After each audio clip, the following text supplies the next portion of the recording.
Narito ang top 5 rookie na nangunguna ngayong ongoing PBA Season 50 Philippine Cup. Top 5. Si JM Bravo ay naglaro para sa Terra Firma Jeep sa PBA Season 50 Philippine Cup. Narito ang ilan sa kanyang mga stats: 18 points sa kanyang debut game laban sa NLEX Road Warriors, 8 rebounds sa kanyang debut game, siya ay isang 6th round pick, 56th overall, sa PBA Rookie Draft at nagpakita ng magandang performance sa kanyang debut game, na nakatulong sa Terra Firma na manalo ng 77 hanggang 71 laban sa NLEX.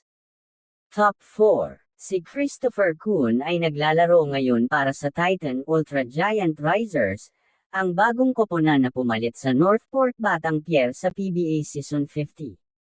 Narito ang ilan sa kanyang mga stats: 7.7 points bawat laro, 3.7 rebounds bawat laro, 1.3 assists bawat laro, 0.7 steals bawat laro.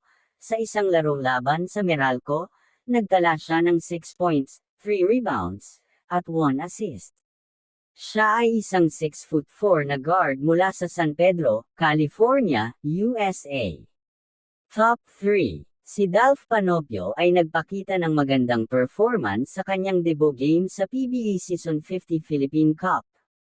Narito ang ilan sa kanyang mga stats: 13 points sa kanyang debut game laban sa Terra Firma Jeep, 6 rebounds sa kanyang debut game, 4 assists sa kanyang debut game, 2 steals sa kanyang debut game, 1 block sa kanyang debut game. Siya ay naging bahagi ng Blackwater Bossing at nakatulong sa kanilang 107 hanggang 87 na panalo laban sa Terra Firma Jeep. Ang kanyang mga karanasan sa ibang bansa, kabilang ang Italy, United States, India, at Korea, ay nagbigay sa kanya ng kahandaan para sa PBA.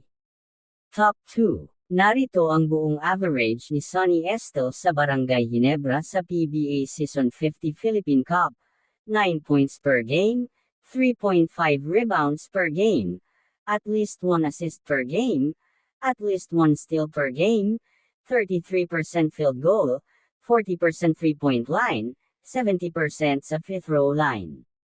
Top 1. Narito ang buong average ni Juan Gomez de Liaño sa Converge sa PBA Season 50 Philippine Cup: 11.0 points per game, 2.6 rebounds per game, 9.3 assists per game, 0.3 steals per game, 42% field goal, 38% sa three-point line, 50% sa fifth row line. Siya ay naglaro ng 3 laro para sa Converge, kasama ang kanyang triple-double debut game laban sa Titan Ultra na may 15 points, 10 rebounds, at 11 assists. At yan ang top 5 na mga rookie na nangunguna ngayong PBA Season 50 sa Philippine Cup. At kung umabot ka naman dito, paki-subscribe mo naman ang ating channel para updated ka sa mga bagong upload natin. Yun lamang po at maraming salamat po.